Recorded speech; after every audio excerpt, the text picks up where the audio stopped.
Hello students, स्वागत करता हूं आपका आज की बायोलॉजी क्लास में।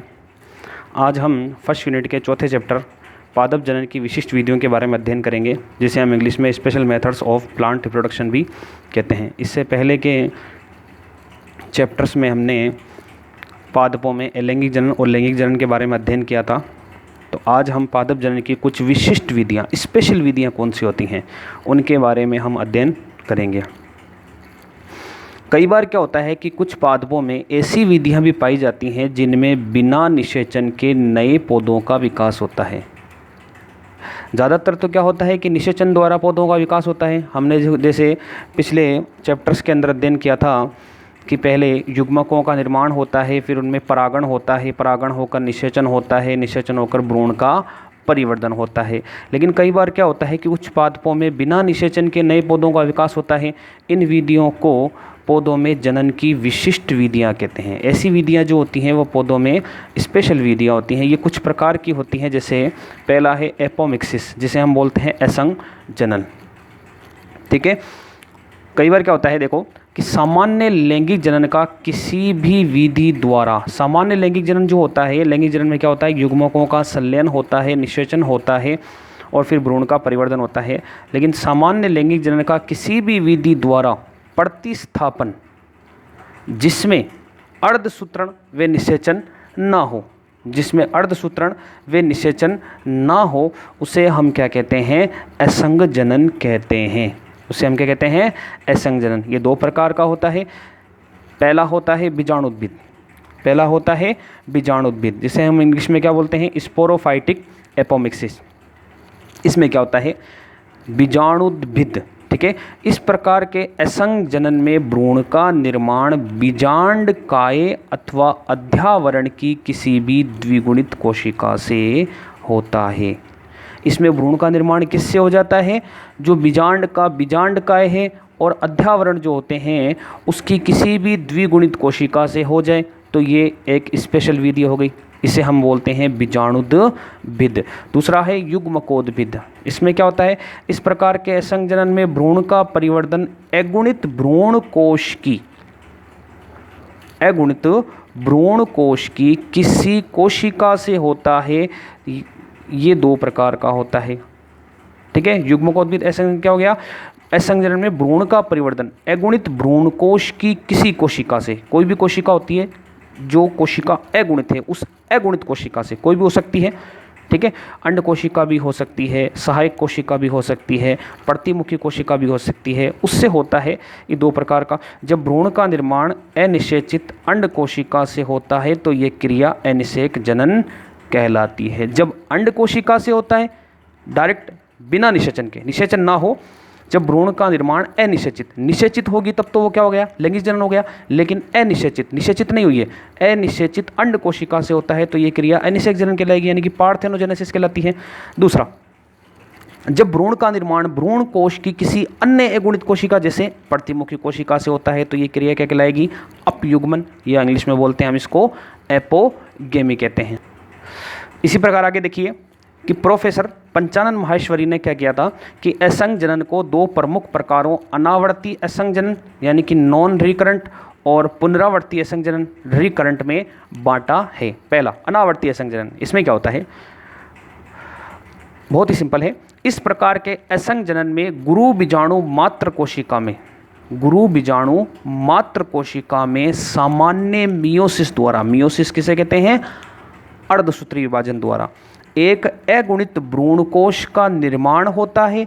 अगर इसके अगुणित अंड से बिना निषेचन से अगुणित भ्रूण का निर्माण होता है तो इस प्रकार का असंग जनन क्या कहलाएगा, अगुणित अनिषेक जनन कहलाता है। ठीक है। यदि भ्रूण का विकास अंड के अलावा मादा युग्मकोद्भिद की किसी दूसरी, मादा युग्मकोद्भिद या भ्रूणकोश की किसी दूसरी अगुणित कोशिका से होता है तो इसे अगुणित अपयुग्मन कहते हैं। दूसरी कोशिका जैसे सहायक कोशिका भी हो सकती है, प्रतिमुखी कोशिका भी हो सकती है, उससे होता है तो उसे हम क्या कहते हैं, अगुणित अपयुग्मन, जैसे मक्का और धतूरा में।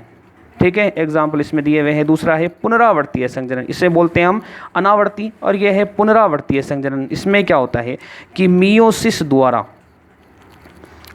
मियोसिस पूरा ना होने के कारण, मियोसिस पूरा नहीं होता, मियोसिस पूरा न होने के कारण इस प्रकार के असंजनन में मादा युग्मकोद्भिद में, इस प्रकार के असंजनन में मादा युग्मकोद्भिद में गुणसूत्रों की संख्या मात्र पादप के समान ही द्विगुणित होती है। गुणसूत्रों की संख्या क्या हो जाती है इसके अंदर? द्विगुणित होती है, तो इसे पुनरावर्ती असंजनन कहते हैं। मियोसिस पूरा ना होने के कारण, तो मियोसिस अगर पूरा हो जाएगा तो अगुणित हो जाएगा, तो मियोसिस पूरा ना होने के कारण असंजनन में मादा युग्मकोद्भिद में गुणसूत्रों की संख्या मात्र पादप के समान ही द्विगुणित होती है, क्योंकि पूरा नहीं हुआ, तो पूरा नहीं होगा तो द्विगुणित रहेगी, अगर पूरा हो जाएगा तो अगुणित हो जाएगी। ठीक है, ये दो प्रकार का होता है, जनन अपबीजाणुता, जनरेटिव एपोस्पोरी। ठीक है, इस प्रकार के असंजनन में भ्रूणकोश का विकास आर्केस्पोरियम परपसु कोशिका, जिसको हमने बोला था, आर्केस्पोरियम की डायप्लॉइड सेल यानी कि द्विगुणित कोशिका से होता है, और भ्रूणकोश की द्विगुणित कोशिका से द्विगुणित भ्रूण का निर्माण होता है।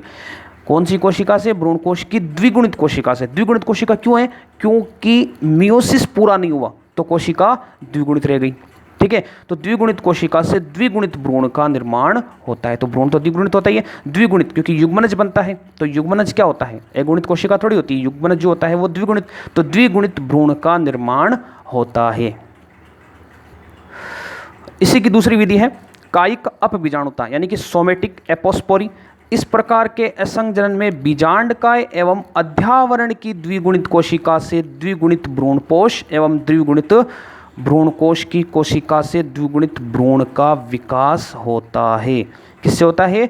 द्विगुणित कोशिका से द्विगुणित भ्रूणपोष एवं द्विगुणित भ्रूणकोश की कोशिका से द्विगुणित भ्रूण का विकास होता है। इसे हम क्या कहते हैं? कायिक अपबीजाणुता कहते हैं। क्या होगा इसमें? इस असंजनन में बीजांडकाय अथवा अध्यावरण की द्विगुणित कोशिकाओं से द्विगुणित भ्रूणकोश एवं द्विगुणित भ्रूणकोश की कोशिकाओं से द्विगुणित भ्रूणकोश, कोश है यहाँ पे ये, भ्रूणकोश एवं द्विगुणित भ्रूणकोश की कोशिका से द्विगुणित भ्रूण का विकास होता है। तो पहले तो द्विगुणित कोशिका से द्विगुणित भ्रूणकोश और द्विगुणित भ्रूणकोश की कोशिका से द्विगुणित भ्रूण का विकास होता है। इसे हम बोलते हैं कायिक अपबीजाणुता।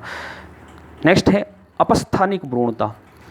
ये क्या होता है कि भ्रूण जनन की वह क्रिया जिसमें भ्रूण का निर्माण, भ्रूण जनन की वह प्रक्रिया जिसमें भ्रूण का निर्माण बीजांड की किसी भी, बीजांड की कोई सी भी द्विगुणित कोशिका जैसे बीजांडकाय या अध्यावरण की कोशिका से होता है, तो इसे अपस्थानिक भ्रूणता कहते हैं, जैसे आम, नींबू।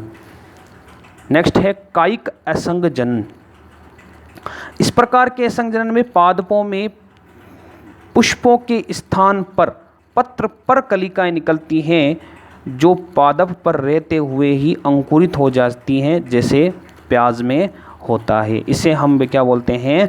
कायिक असंजनन। इस प्रकार के असंजनन में पादपों में पुष्पों के स्थान पर, पादपों में पुष्पों के स्थान पर पत्र पर कलिकाएं निकलती हैं जो पादप पर रहते हुए ही अंकुरित हो जाती हैं। कलिकाएं नहीं निकलती हैं, पुष्प कलिकाएं नहीं निकलती, उसकी जगह क्या निकल जाती हैं? पत्र पर कलिकाएं, जो मैंने आपको एलेंगी जनन बताया था ना आपको। तो वैसे इसमें पत्र पर कलिकाएं निकलती हैं जो पादप पर रहते हुए ही अंकुरित हो जाती हैं। इस यूनिट के फर्स्ट चैप्टर के अंदर आपको बताया था। तो किसके अंदर होता है? जैसे प्याज में। इसका क्या महत्व होता है? असंजनन की प्रक्रिया में अठसूत्री विभाजन नहीं होता, जिससे गुणसूत्रों का पृथक्करण नहीं होता। ठीक है, अठसूत्री विभाजन नहीं होगा तो गुणसूत्र अलग अलग नहीं होंगे, पृथक्करण नहीं होगा। ये पहला इंपॉर्टेंस है इसका। इस प्रकार के जनन से बनने वाले पादप सभी लक्षणों में मात्र पादप के समान होते हैं। ठीक है, मात्र पादप के समान क्यों होंगे? क्योंकि अठसूत्री विभाजन नहीं होगा, पूरा नहीं होगा, तो गुणसूत्र अलग अलग नहीं होंगे, तो मात्र पादप के समान होते हैं। इसलिए क्लोन तैयार करने के लिए असंजनन का उपयोग किया जाता है। ठीक है, तो क्लोन ये एक प्रकार की एलेंगी जनन ही होता है। एक तरह से ये क्या होता है? एलेंगी जनन ही होता है। असंजनन की प्रक्रिया से बीज एलेंगी जनन से बनते हैं। असंजनन की प्रक्रिया से बीज एलेंगी जनन से बनते हैं। इस लाइन में आ गया, क्योंकि एक प्रकार का एलेंगी जनन ही होता है। ठीक है, लैंगिक जनन अगर होगा तो युग्मकों का संलयन हो जाएगा, निषेचन हो जाएगा, लेकिन ये एक प्रकार का अलैंगिक जनन ही होता है। नेक्स्ट है फसली पादपों में इस प्रकार के जनन से उसके लाभदायक लक्षणों को अधिक समय तक संरक्षित रखा जा सकता है। फसली पादप जो होते हैं, इस प्रकार के जनन से उसमें बहुत लाभ होता है। क्या लाभ होता है? उसके लाभदायक लक्षणों को, जो उसके इम्पोर्टेंट लक्षण होते हैं, लाभदायक लक्षण होते हैं, उन लक्षणों को अधिक समय तक संरक्षित रखा जा सकता है। इस प्रकार के जनन से संकर बीजों का उत्पादन आसानी से किया जा सकता है। ये इसके इम्पोर्टेंस होते हैं। नेक्स्ट है अनिषेक बीजता, या पहले ही पढ़ चुके हो, यानी कि बिना निषेचन के बीज बनना, अनिषेक बीजता। ठीक है, जब बीज का निर्माण बीजांड की किसी अन्य द्विगुणित कोशिका से अथवा द्विगुणित भ्रूणपोष की कोशिका से बिना निषेचन के होता है तो इसे अनिषेक बीजता कहते हैं। ठीक है, इसमें सभी जीन मात्र पादप के होते हैं, ये ध्यान रखना, इसमें ये इंपॉर्टेंट लाइन है। नेक्स्ट है माइक्रो प्रोपेगेशन, यानी कि सूक्ष्म परिवर्धन। ठीक है, वन्य पादपों, औषधि पादपों का बड़े स्तर पर प्रवर्धन के लिए पादप जनन की विशिष्ट विधि काम में ली जाती है, जिसमें क्या करते हैं, पादपों के जीव द्रव्यकों यानी कि प्रोटोप्लास्ट कोशिकाओं, या तो उत्तकों को ले लें, प्रोटोप्लास्ट कोशिकाओं, उत्तकों, अंगों अथवा पूरे तंत्र को, या तो एक उत्तक ले लें या एक कोशिका ले लें या एक अंग या पूरे तंत्र को अलग करके इन्हें रासायनिक रूप से संवर्धन माध्यम पर निर्जमीकृत यानी कि स्टरलाइज्ड कर दिया जाता है, और इन कोशिकाओं एवं उत्तकों से पात्र संवर्धन द्वारा, यानी कि विट्रो, इसमें क्या करते हैं, आपके पात्र संवर्धन, जैसे इन विट्रो फर्टिलाइजेशन होता है ना, तो वैसे पात्र संवर्धन द्वारा, पात्र द्वारा, एक पात्र में संवर्धन द्वारा कैलस अथवा पर्रोह का निर्माण होता है। इसमें नवोद्भिद का विकास होता है और इस तकनीक द्वारा विकसित पादपों को वातानुकूलित कर प्राकृतिक आवासों में स्थापित कर दिया जाता है। यानी कि टेस्ट ट्यूब होती है, उस टेस्ट ट्यूब के अंदर, या तो टेस्ट ट्यूब के अंदर या कोई पात्र ले लेते हैं, उस पात्र के अंदर इनका परिवर्धन करवाया जाता है और नवोद्भिद का विकास किया जाता है। तो नया पादप जब विकसित हो जाता है तो उसे ज़मीन पर लगा दिया जाता है और नया पादप उससे उत्पन्न हो जाता है। जैसे गुलदाउदी का पौधा उत्पन्न करने के लिए ऐसा करते हैं, ऑर्किड्स में भी ऐसा करते हैं। ठीक है, नेक्स्ट है बहुभ्रूणता। एक ही बीजांड, बीज अथवा निषेचित अंड में एक से अधिक भ्रूण विकसित होने की क्रिया क्या कहलाती है? बहुभ्रूणता कहलाती है। एक ही बीजांड, बीजांड एक ही हो, बीज अथवा निषेचित अंड में, बीजांड एक ही, बीज भी एक ही, अथवा निषेचित अंड में एक से अधिक भ्रूण, अगर भ्रूण एक से अधिक विकसित हो रहे हैं तो इस क्रिया को बहुभ्रूणता कहते हैं। ठीक है, बहुभ्रूणता पादपों एवं जंतुओं दोनों में पाई जाती है, ये चीज़ ध्यान देना आप। ठीक है, इसे सबसे पहले 1719 में संतरे के बीजों में एंटोनी वॉन ल्यूवेनहॉक ने बहुभ्रूणता का पता लगाया था। ठीक है, अनावर्त बीजी पादपों में बहुभ्रूणता एक सामान्य लक्षण है, जबकि आवर्त बीजी पादपों में कुछ वंशों में ही पाई जाती है। जैसे कुछ वंशों के पौधे हैं, नींबू, जामुन, तंबाकू, प्याज आदि के अंदर ये पाई जाती है। आवर्त बीजी पादपों में बहुभ्रूणता के क्या कारण होते हैं? आवर्त बीजी पादपों में बहुभ्रूणता के निम्न कारण होते हैं।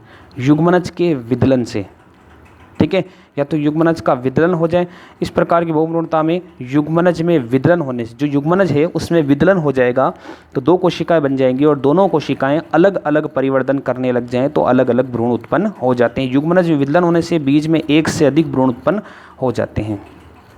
ठीक है, जैसे यूलोफिया नामक ऑर्किड में विदलन बहुभ्रूणता 3 प्रकार से पाई जाती है।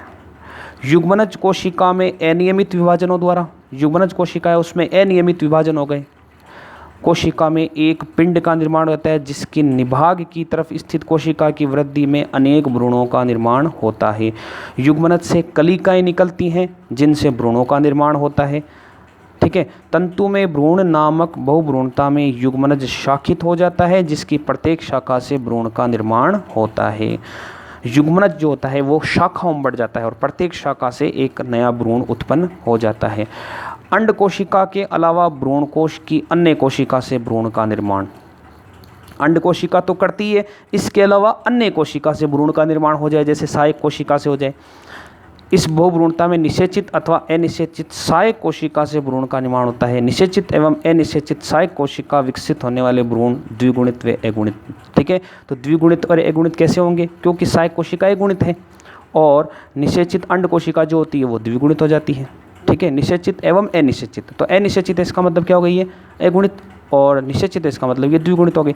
बीजांड में एक से अधिक भ्रूण कोशों का विकास, बीजांड में एक से अधिक, कई बार क्या होता है कि बीजांड में, वैसे तो बीजांड में एक भ्रूण कोश का विकास होता है, लेकिन एक से अधिक भ्रूण कोशों का विकास हो जाता है तो एक से अधिक भ्रूण विकसित हो जाते हैं।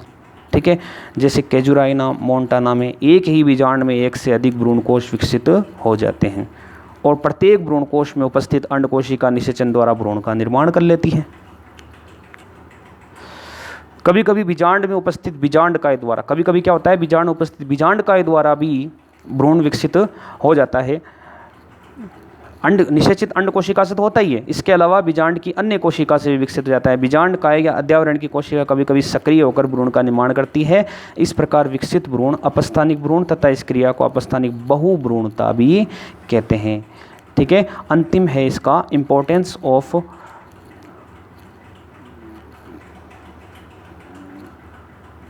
देखिए इसमें आप पहला इंपॉर्टेंस का कि बीजांडकाय से विकसित होने वाले अपस्थानिक भ्रूण मात्र पादप के समरूप होते हैं।